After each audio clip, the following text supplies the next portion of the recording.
ان تشیع الفاحشه د دې د لاندې ټول ګناهونه شامل دي.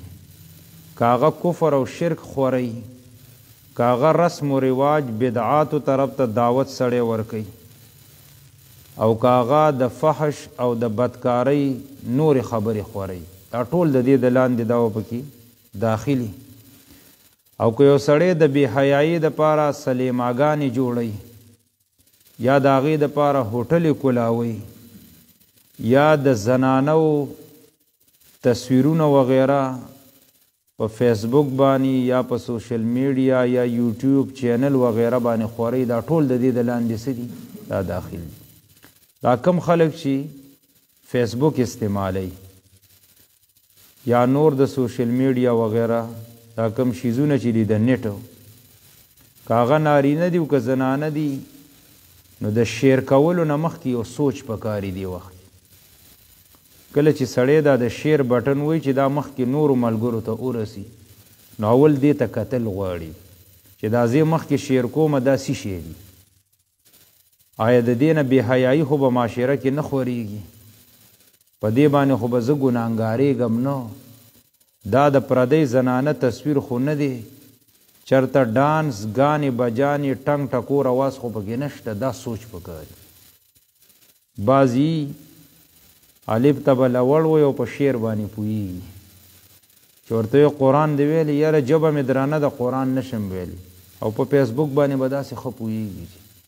لایک هم پکې پیژني، کامنټ هم پیژني، او شعر هم پکې پیژني. بس ایسته وله ټک ورکړي مخکې شعر.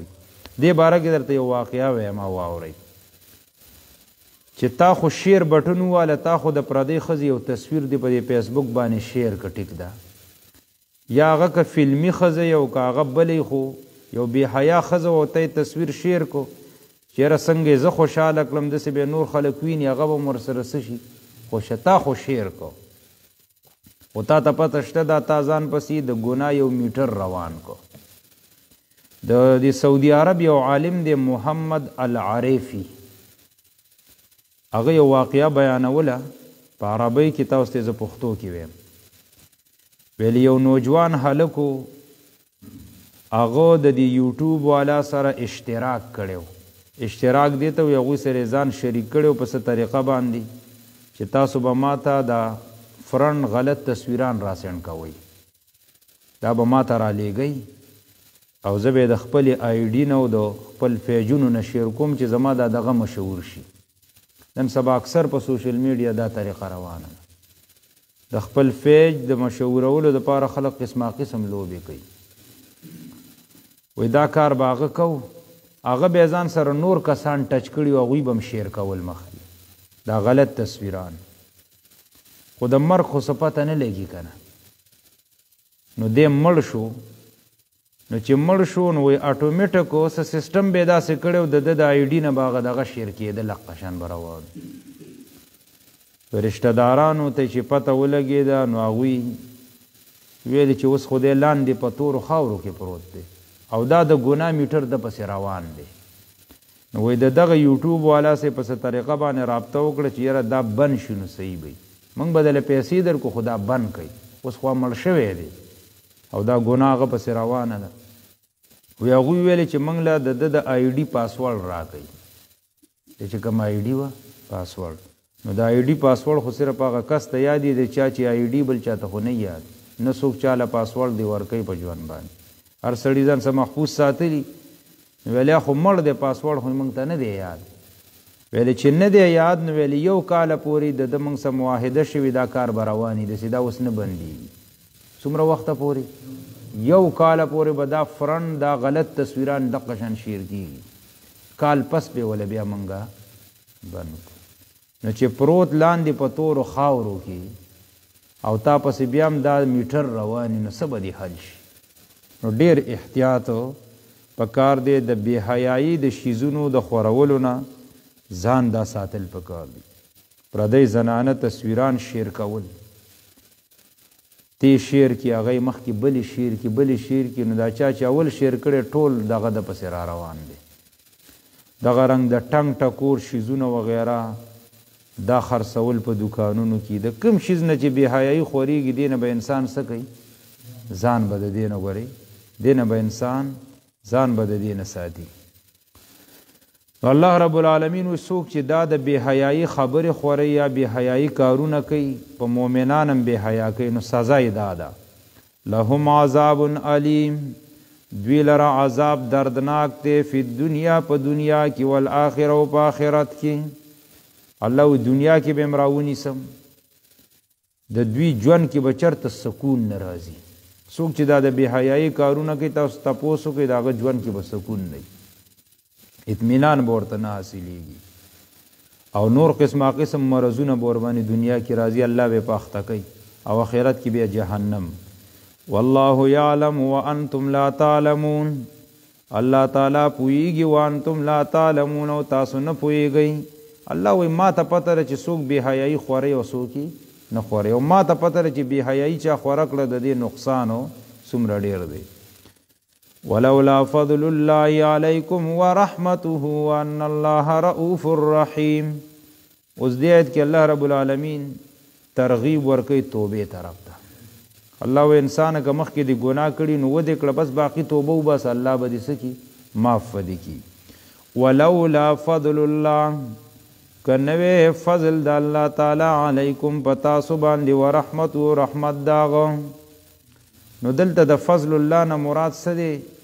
اناکار صفات د منافقانو.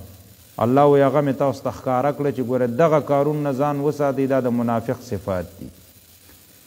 او ورحمته نه مراد دی صفات د مؤمنانو نو چې الله موږ ته بیان کړو چې دغه ناکاره صفات دي او دا نور ښایسته صفات دي نو چې کله سړی دا وپېژني نو د څه نه به بچ شي خو عذاب نه به بچ شي که نه نو ځکه الله وایي که زما فضل او رحمت نه وی په تاسو دا فرق درته ما نه وی کړی نو عذاب به د باندې راغلی وي. او مزید ذکر کوي وان الله رؤوف الرحیم یقینا الله تعالی شفقت کوونکی او مهربان دی. یا ایها الذین آمنوا لا تتبعوا خطوات الشیطان ومن يتبع خطوات الشيطان فإنه يأمر بالفحشاء والمنكر ولولا فضل الله عليكم ورحمته ما زكى منكم من أحد أبدا ولكن الله يزكي من يشاء والله سميع عليم. دی آیت کی بل ادب الله ذکر کئی مومنانو د پاره اصل کې دا انسان چې څومره د ګناه کارونه کوي او د په غلطه لار باندې روانېږي نو دې کې پوره لاس دا د شیطانی شیطان دې ګمراه کوي کنه قسمه قسم وسوسې به راشي. نو الله دې آیت کې ادب ښیي چې یا ایها الذین آمنوا اے مؤمنانو لا تتبعوا مروانېږئ خطوات الشیطان په قدمونو د شیطان پسې. خطوات جمع د خطوتون د قدم ته وي او پښتو کې موږ ویو یاره پلانکې د پلانکي په قدم پسې روان دی. الله وی د شیطان تابعداري پرېږدئ د رحمان په تابعدارۍ پسې روان شي. ولی ومن یتبع خطوات الشیطان او چا چې تابعداري وکړه د قدمونو د شیطان نو فإنه یأمر بالفحشاء والمنکر نو دغه شیطان حکم کوي د بی حیايي والمنکر او د ناروا کارونو نو بیا په غلطه لار باندې بس شي روان بشي. شرک کفر بدعت رسم و رواج څومره ګناهونه چې دا ټول فحشا او د منکر د لاندې څه دي دا پکې داخل دي. سورت ابراهیم کې تیر شوي دي په ورځ د قیامت باندې به دا شیطان دی خلکو ته ووایي چې ما خو به صرف تاسو ته یو وسوسه شان در واچوله په دې ذهن کې یو د ګناه کار به مې درته لږ ښایسته کو تاسو به ورباندې سمدست څه وکړو عمل به مو ورباندې وکړو. وما کان لی علیکم من سلطان ما خو په زوره په تاسو باندې دا کارونه نه دي کړي او واقعي خبره ده. څوک چا لیدلی دی چې شیطانانو په کټ کې کلک تړلی چې ګوره درس قرآن نه به نه ځي ولته کلک تړلی داسې چېرته شوي نه دي شي. خو شیطان معمولی درته په دې ذهن کې وسوسه واچوي چې کېنه دا ټچ موبایل وګوره مړه دا میلمه راغلی داسې خبرې اترې وکړه درس خو روزانې بیا به وله لاړ شي دا د شیطان وسوسه شیطان ته د داسې وسوسه نه چې دا میلمه هم نن ځان سره جومات ته بوځه داسې خو نه وایي درته که نه دغه رنګ څوک چا لیدلی چې شیطانانو سار وختي په بړستن پسې کلک تړلی چې سار جمې له به ګورې نه پاسېږي داسې خو چېرته نه دي شوي که نو شیطان به په ورځ د قیامت وایي چې ما خو وما کان لی علیکم من سلطان زما په تاسو باندې څه زور خو نه په دنیا کې ما به معمولی دی ذهن ته خبره در واچوله تم د نر بچی وي سمدست به دې ورباندې څه وکړو نو خو ستا نقصان دی حدیث کې راځي رسول الله صلی الله علیه وسلم وی المرأة عوره د ښځې بدن دا عورت دی اذا خرجت استشرفها الشیطان کله چې دا د کور نه راوځي نو شیطان یې د خلکو ته مخې مخې ته کوي نو هغه درته معمولي را مخې ته کړي نو تم بیا سم سترګې ته بیا ناړی ورپسې شي نو بس په ګناه کې اخته شي نو بیا به ورته شیطان وایي فلا تلوموني ولوموا انفسکم ما ملامته کوئ خپل ځان ملامته که ما خو معمولی تا ته به ذهن کې خبره در واچوله تا به په سمدست څه وکړو عمل دی ګوره الله موږ ته آداب ذکر کړي چې د شیطان په قدمونو پسې مزه که ته ځې نو یأمر بالفحشاء والمنکر شیطان خو تا ته د سم کار حکم نه کوي اتا ته حکم کوي بالفحشاء د بې حیایي کارونو والمنکر او د ناکارو کارونو ولولا فضل الله علیکم ورحمته که نوې فضل د الله تعالی په تاسو باندې ورحمته رحمت داغو دا څلورم ځل چې داسې آیت پکې راځي په دې سورة النور کې 2 ځل مخکې تیر شوی دلته د فضل الله نه مراد څه دی نازلېدل د قرآن کریم مخکې د فضل الله نه مراد څه ناکاره صفات د منافقانو او د رحمته نه مرادو ښایسته صفات د مؤمنانو دلته وایي که چېرته نوی فضل د الله تعالی په تاسو و رحمت داغو نو د فضل الله نه مراد دی نازلېدل د قرآن کریم او د رحمت نه مراد دی نازلېدل د دې سورة النور په دې کې الله احکام بیان کړي که نه الله وایي که دا قرآن ما نوی نازل کړی او بیا دا سورة النور مې نوی نازل کړی او د رحمته نه مراد رسالت د نبی علیه السلام هم دی که دا نبی مې نوی رالیږلی نو دومره لوی نقصان کې به پریوتي وي ما زکا منکم من احد ابدا پاک به نوی پاتې شوی منکم ستاسو نه من احد ابدا حس یو تن حس کله نو بس یو به په بل باندې بدنامې لګولې یو به په بل باندې تهمتونه لګولې د بې حیایي او غلط کارونو هر انسان به په دې کې څه وي ورډوب به وی پکې الله وی قرآن مې نازل کو خیسته آداب مې درته پکې بیان کړل احکام مې درته بیان کړل عذابونه مې درته په ذکر کړل بیا مې نبی راولېږه د هدایت دپاره نو دې دپاره چې تاسو پاک پاتې شئ د ګناهونو نه ځان بچ وساتئ ولکن الله یزکی من یشاء لیکن الله تعالی پاکی من هغه چا لره یشاء چې وی غواړي په قرآن او سنت باندې عمل دا د الله په توفیق سره انسان ته ورکړی کېږي د دې جملې دغه معنی ده نو تزکیه د نفس چې راځي دی کې به انسان الله ته محتاجي والله الله تعالی سمیع هر څه اوري علیم په هر څه پوهه دی یا ایها الذین آمنوا اے ایمان والو لا تتبعوا خطوات الشیطان مروانیږئ په قدمونو د شیطان پسې ومن یتبع خطوات الشیطان او هغه څوک چې روان شو په قدمونو د شیطان پسې فانه یأمر بالفحشاء والمنکر یقینا دا شیطان حکم کوي د بې حیایي او د ناکاره کارونو ولولا فضل الله علیکم ورحمته که نه وی فضل د الله تعالی په تاسو باندې او رحمت د الله تعالی ما زکا منکم پاک به نه وی پاتې شوی ستاسو نه من احد هیڅ یو تن ابدا هیڅ کله ولكن الله لیکن الله تعالی یزکی پاکوي من هغه چا لره یشاء چې وی غواړي والله الله تعالی سمیع هر څه اوري علیم په هر څه پوهه دی ولا یأتل اولو الفضل منکم والسعة ان یؤتوا اولی القربى والمساکین والمهاجرین فی سبیل الله وليعفوا وليصفحوا ألا تحبون أن يغفر الله لكم والله غفور رحيم دی آیت کی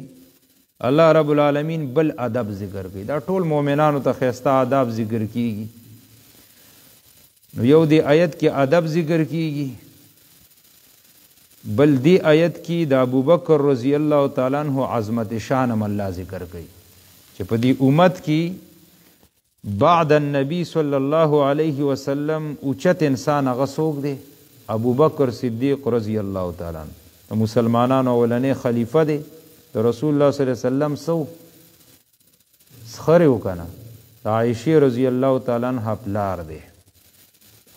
صاحب الغار ورته ویل کېږي، په غار کې ورسره 3 شپې هم تېرې کړي. دا مخکې منګه واقعه د افک بیان کړې وه، اورېدلې مو وه عایشه رضی الله تعالی عنها باندې چې کوم تهمت او بهتان لګېدلی. نو دغه حدیث کې راځي، دغه حدیث امام بخاری، امام مسلم، ترمیزی نورو د حدیثو کتابونو راوړي چې په دغه کې اصل کې 3 صحابه کرام خطا شوي. د یو نومو مستح بن اساسه، د بل نوم حسان بن ثابت، درېمه زنانه وه حمنه بنت جهش چې د رسول الله صلی الله علیه وسلم خینې وه. نو دا مستح بن اساسه چې کوم دا د ابوبکر رضی الله تعالی عنہ د خاله یعنی د ترور زوی و، سکه د ترور زوی دی مستح بن اساسه، دی غریب و. ابوبکر رضی الله تعالی عنہ به په ده باندې خرچه کوله، ابوبکر مالدار و، نو دله به د ده چې به څه ته ضرورت و، جامه، پیزار، خوراک، څښاک، دا ټول به ورباندې هغه کول. کله چې ابوبکر رضی الله تعالی عنہ ته پته ولګېده چې په دې کې دیم شامل دی، نو هغه قسم وخوړه چې نن نه بعد به زه تاله 1 روپۍ هم در نه کړم، ځکه چې ګوره په تا باندې زه خرچه کوم، زه دې خیال ساتم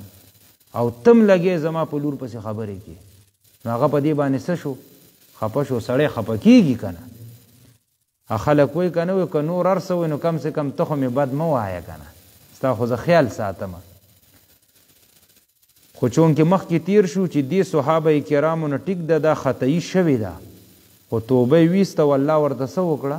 معافي ورته وکړه. او بل دا چې رسول الله صلی الله علیه وسلم ورباندې حد قذف هم قایم کړی و، هر یو ته اتیا کوړې ور وخېجولې. او دا قانون دی کله چې توبه ویسته او کومه هغه ګناه چې په هغې کې حد و حد در باندې جاري شو، بس عند الله ته معافي، بس په تا باندې به هېڅ جرم دا نشته دی، دنیا و آخرت کې ته پاک شوي. نو هغه ابوبکر رضی الله تعالی عنہ ویلي چې بس قسم یې وخوړی چې زه به ده باندې نوره خرچه وغیره نه کوم. الله رب العالمین سمدست د آیت نازل کړ چې نه داسې مه کوه.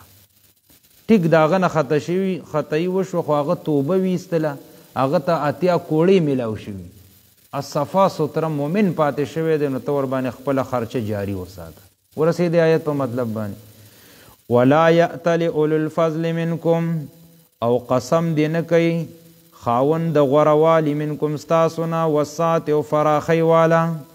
الله یو انسان ته ما فضل، مرتبه او لوی مقام ورکړی، که ابوبکر لوی مقام والا وسعت او فراخۍ والا مالم ورسره ډېر دی. هغوی د قسم نه کوي د کمې خبرې نه، ان یؤتو چې ورکوي دوی اولی القربا خپلوانو ته، والمساکین او مسکینانو ته، والمهاجرین فی سبیل الله او هغه کسانو ته چې هجرت کړي په لاره د الله کې. نو په مصطح بن اساسه کې دا 3 واړه خبرې موجودي. د ابوبکر سو د ترور زویونو اولي القربا کې رالی، دویم څه شو؟ مسکین هم وکنه وسې نه کېده، دریم والمهاجرین فی سبیل الله، د الله د جهاد د سربلندۍ، د الله د دین د سربلندۍ دپاره هجرتونه هم کړي، مهاجر هم. نو الله د آیت نازل که چې قسمونه مه کوئ داسې خلکو مبارکې چې زه به ورباندې خرچه نه کومه. حدیث کې راځي ابوبکر رضی الله تعالی عنہ چې دا آیت واورېد، لکه وروستو پکې راځي الله وی الا تحبون ان یغفر الله لکم، ای مالدارو خلکو تاسو نه خوښوئ چې په دې خرچه الله تاسو ته ګناهونه معاف کوي. وی ابوبکر ویل چې یا الله زه خو دا خوښ ګڼم. د ابوبکر به مړه څه ګناهونه و، صحابه خو ډېر پاک خلک وو، خو بیا هم هغه ویل یا الله زه خو دا خوښ ګڼم چې ما ته دې زما ګناه معاف کېږي. نو واپس یې ورباندې خرچه څه کړه؟ جاري کړه ورباندې. ولیعفو او معافی کوئ، ولیصفو او مخ اړوئ. الله دا ادب ذکر کو او صرف ابوبکر پورې خاص نه د ما او تا ته هم دا ادب دی چې څومره دې وس کېږي د غریب د فقیر مسکین سره ښه ورسره کوه، او چې په رشته دارانو کې دې خپلي نو کوشش کو په هغوی باندې خرچه کوه د نوم د مخ مروت دپاره لرې کلي ته څه للیږي خوا کې د غریب دی خپل دم دی هغه باندې خرچه وکړه 2 اجره به درته میلاو شي نو الله وی ولیعفو معافی کوئ یعنی ابوبکر ته وی چې ابوبکره که دنه هغه کار شي ما معاف کنو تم ورته معافي وکړه کنه بل ولیصفحو مخ واړوئ صفحه مطلب دا دی آینده دپاره دی ګورې ملامته نه کی ملامتیا به ورباندې نه وي اوس الله د تاکید دپاره وی الا تحبون آیا نه خوښوئ تاسو ان یغفر الله لکم چې بخښنه وکړي تاسو ته الله تعالی الله وی ای مالدارو مؤمنانو په دې غریبانانو خرچه کوي په دې به تاسو ته څه معاف کېږي ګناهونه والله الله تعالی غفور بخښنه کوونکی رحیم مهربانه دی ان الذين يقينا اغكسان يحبون ان تشيع الفاحشه چې خوخوي دوی خورول د بے حیاي فی الذين امنوا فاغ کسانو کی چې ایمان راوړي لهم عذاب الیم فی الدنيا والآخرة دوی د پر عذاب دردناک ته په دنیا او آخرت کې والله يعلم وانتم لا تعلمون الله تعالی پوهیږي او تاسو نه پوهیږئ ولولا فضل الله علیکم ورحمته کنوی فضل د الله تعالی پتا سبحانه او رحمت د الله تعالی وان الله یقینا الله تعالی رؤوف شفقت کونکي رحیم مهربان دی یا ایها الذین آمنوا ای مؤمنان لا تتبعوا مروانی گئی خطوات الشیطان په قدمونو د شیطان پسې ومن یتبع اغسوک چې روان شو خطوات الشیطان په قدمونو د شیطان پسې فانه یأمر بالفحشاء والمنکر یقینا دغه شیطان حکم کوي د بی حیاي او د بدو کارونو ولولا فضل الله علیکم ورحمته کنه فضل د الله تعالی پتا سبحانه او رحمت د الله تعالی ما زکا منکم من احد ابدا نو پاک بنوی پاتی شویستا سنا اس یوتن حس کلا ولیکن اللہ لیکن اللہ تعالی یزکی من یشا پاکوی چال رچی اغواڑی واللہ اللہ تعالی سمیع نوریدن کے دی علیم نو پویا ذات تے ولا یأتل قسم دی نخری اولو الفضل منکم مرت غرستا سنا والساعت او فراخی والا ان یؤتوه چې ورکوي دوی اولی القربا والمساکین والمهاجرین فی سبیل الله نفق خپلوانو ته مسکینانو ته مهاجرینو ته په لاره د الله کې ولیعفو معافی دې کوي ولیصفحوا مخ دې اړوي الا تحبون یا نه خوښوئ تاسو ان یغفر الله لکم چې بخښنه به وکړي تاسو ته الله تعالی والله الله تعالی غفور الرحیم بخښنه کوونکی مهربانه دی